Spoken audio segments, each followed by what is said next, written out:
So, hey guys, this is definitely not happening because I was too busy reading a book series to work on the 2.8 video.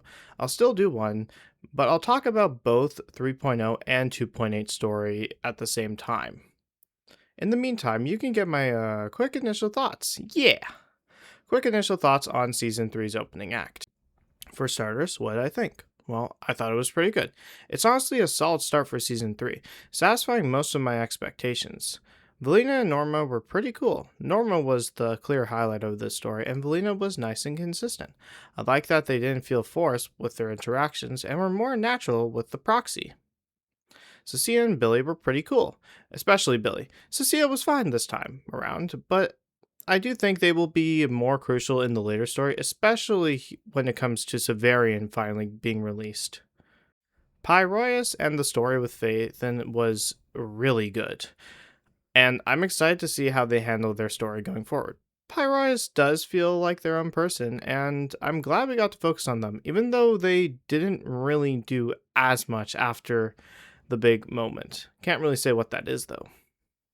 Now, I do have some problems, especially when it comes to the writing, and especially when it comes to introducing things that should have been covered much earlier in the game, like way earlier in the game. I don't know if I'm wrong yet, and right after uploading this video, I'm going to go look at the game story from Season 1 in particular to see if this scene was actually added in, and it was not just from one picture.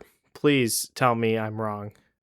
Also, yeah, they tried some new mechanics with presentation, which, while it's a good step forward, they need to go through it more and more to try and make it feel more interactive. They kind of took like a Star Rail approach to some of the storytelling, and I guess a little bit of weathering, but not in the best way. If you know what I mean, it's the 2.7 story for Wuthering Waves. Because the characters were just standing around. They still need to work on presentation, but at least we had a lot more CGs though. That's one of the big things.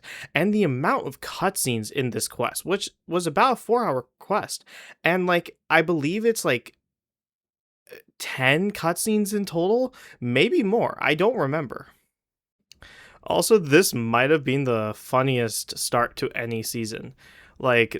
The comic strips were really good, and honestly, the comedy here was pure gold. Zenless managed to actually give comedy despite this story probably being the most crucial one. And just a slight spoiler here. When Sunbringer first appeared, I could not contain my laughter as her outfit is so bad. But the second Sunbringer was silly, and I actually really like their design.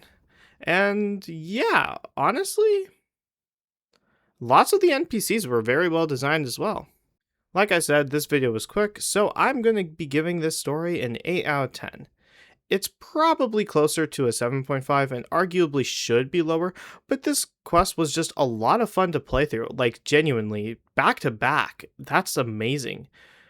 Anyways, be ready for the next episode of the podcast, which should hopefully be dropping in a few weeks, as well as the spoiler review for 2.8 and 3.0 combined. Thank you.